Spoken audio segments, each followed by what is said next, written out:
Monsieur le Président, Mesdames les ministres, Madame la Présidente de la Commission spéciale, Mesdames et Messieurs les rapporteurs, chers collègues, la France a fait un choix. Les décisions en matière de bioéthique reviennent aux représentants du peuple et cela relève à notre sens d'une affirmation, celle selon laquelle nous allons ici, pendant les 15 jours, 3 semaines qui viennent, bel et bien faire des choix politiques.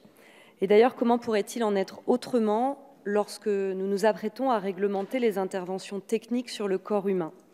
Nous nous projetons et protégeons ensemble le progrès. Certes, il y a des vécus, des points de vue, des contradictions qui dépassent les clivages habituels, mais les décisions que nous allons prendre ici, et sans les dramatiser, impacteront durablement ce que nous, genre humain, serons demain. C'est pourquoi d'ailleurs il me semble si important de souligner la pertinence d'un débat organisé en amont dans la société et que nous pourrions d'ailleurs développer davantage encore. Saluons comme il peut être riche et combien tous ces sujets qui préfigurent le monde de demain ont nécessité à être instruits dans le monde d'aujourd'hui, surtout lorsque parfois demain est déjà dépassé ou qu'il frappe à notre porte. L'idée n'est pas de ralentir ou d'accélérer le progrès, mais de prendre en compte, de mesurer, de protéger, d'évoluer, d'avancer. Il y a de nombreux sujets qui nous attendent dans les prochains jours, mais je veux tout de suite dire mon enthousiasme à enfin examiner cette loi. Beaucoup disent que l'ouverture de la PMA à toutes les femmes n'est pas le cœur de ce projet de loi de bioéthique. Peut-être. Il est pourtant placé en son article 1er et il est aussi très certainement ce qui a constitué son retard dans le calendrier. Je tiens à saluer ici le courage, la détermination dont ont fait preuve tous ceux et surtout celles qui, par leur lutte, permettent que nous votions très bientôt, je l'espère, cette belle mesure. Elles, ces femmes, ont subi trop d'insultes, trop d'invisibilisation dans les débats. Nous veillerons ici chaque instant à ce qu'aucune autre insulte ne puisse être prononcée dans l'indifférence de notre hémicycle. Et puisque je parlais de choix politiques, j'en décline tout de suite les principaux. Le droit des femmes, la liberté des femmes à disposer de leur corps, la famille comme construction sociale en constante évolution, l'égalité effective par les droits qui y confèrent, l'enfance protégée et sécurisée, la non-marchandisation du corps humain. Je m'arrête sur cette dernière car elle est très certainement notre ligne rouge, non pas celle brandie comme un obstacle à toute avancée, mais bien contre cette marchandisation qui pensait comme un préalable et comme une finalité. Dans un monde en compétition et en accumulation permanente, en conflit aussi, et en déshumanisation à certains égards, nous protéger de cette marchandisation, c'est un peu et même beaucoup sûrement protéger notre humanité. C'est pourquoi, par exemple, nous combattrons la possibilité de confier à des entreprises privées l'autoconservation des ovocytes, possibilité donnée demain aux femmes qui le souhaitent librement. C'est un fait, notre société crée, s'approprie, intègre les changements, souvient bien avant que nos lois les absorbent elles-mêmes.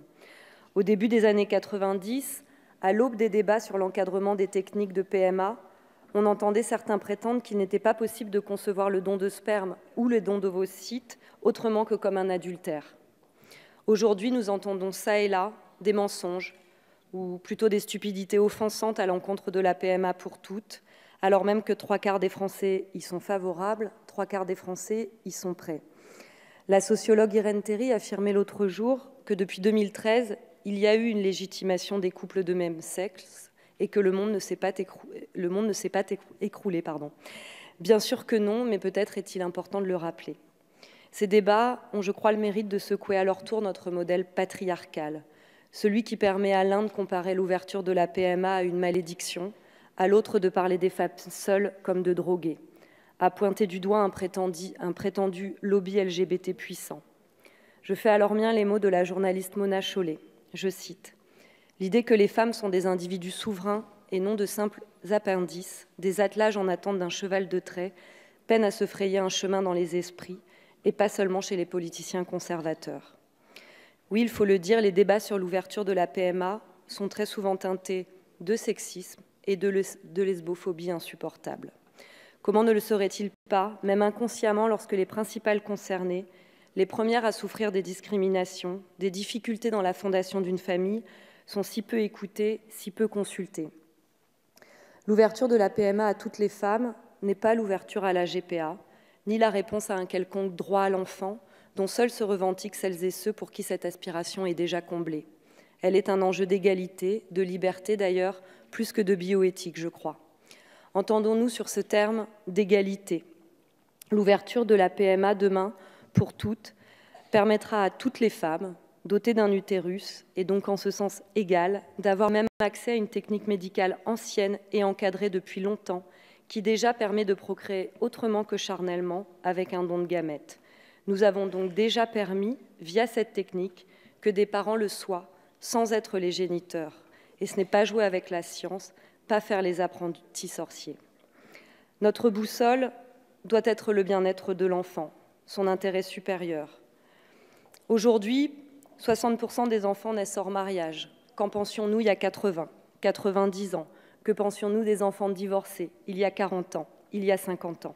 Les enfants issus de la PMA existent déjà. Les enfants élevés par deux femmes aussi, ou par des femmes seules aussi. Ils ne vont finalement ni moins bien ni mieux que les enfants dans des couples hétérosexuels ou monoparentaux. Les études de la chercheuse Suzanne Gomboloc nous montrent que l'épanouissement des enfants n'est en rien corrélé à l'orientation sexuelle des membres, mais à la qualité des interactions entre parents et enfants. Je me demande parfois si nous avions vraiment besoin de ces études pour nous le prouver. L'égalité doit aussi être au cœur d'une filiation sécurisée. L'ouverture de la PMA a nécessité de faire évoluer la notion de filiation dans notre droit. Rappelons que le droit ne lie pas la filiation à l'origine biologique de l'enfant, mais à la paternité ou à la maternité, à celui ou celle qui l'aime, l'élève, l'entoure et le place au cœur d'un projet familial. Cette construction juridique n'est pas fondée sur des principes biologiques, mais bien sur un principe de responsabilité vis-à-vis de l'enfant. C'est ainsi que la première version de ce texte constituait à nos yeux une discrimination au regard de l'état civil dans la filiation. Il créait de fait un traitement différent entre un couple hétérosexuel bénéficiant du don d'un tiers donneur et un couple lesbien bénéficiant aussi d'un don du tiers donneur. Il constituait une marginalisation supplémentaire. Grâce à l'appui de nombreux juristes, d'associations, mais aussi de députés, le gouvernement a modifié ce texte et je crois qu'il s'est enrichi, je m'en félicite. Nous ne sommes pas tout à fait au bout du chemin, me semble-t-il. Je crois que les auditions nous ont permis de mieux cerner la logique de dissimulation au nom de la vraisemblance biologique pour les couples hétérosexuels bénéficiant d'un don de gamètes. Et je crois véritablement que nous aurons avancé sur des progrès concernant la filiation. L'ouverture de la PMA pour toutes relève également de la protection du corps des femmes. Cette interdiction aujourd'hui pousse de nombreuses femmes à entreprendre des pratiques dangereuses, comme des relations sexuelles non protégées, des achats de sperme en dehors des circuits légaux ou même encore des inséminations artisanales. Le recours au marché gris de la procréation sur Internet met en danger la santé de ces femmes et des enfants. Cela nous invite également à penser à l'élaboration d'une campagne nationale pour le don de sperme et le don d'ovocytes, comme il a existé des campagnes nationales pour le don d'organes. En France, aujourd'hui, un couple sur 6 a des difficultés à concevoir. Et ce chiffre, nous le savons, est en constante augmentation et nous appelle à penser à un grand plan sur la fertilité dans un avenir proche.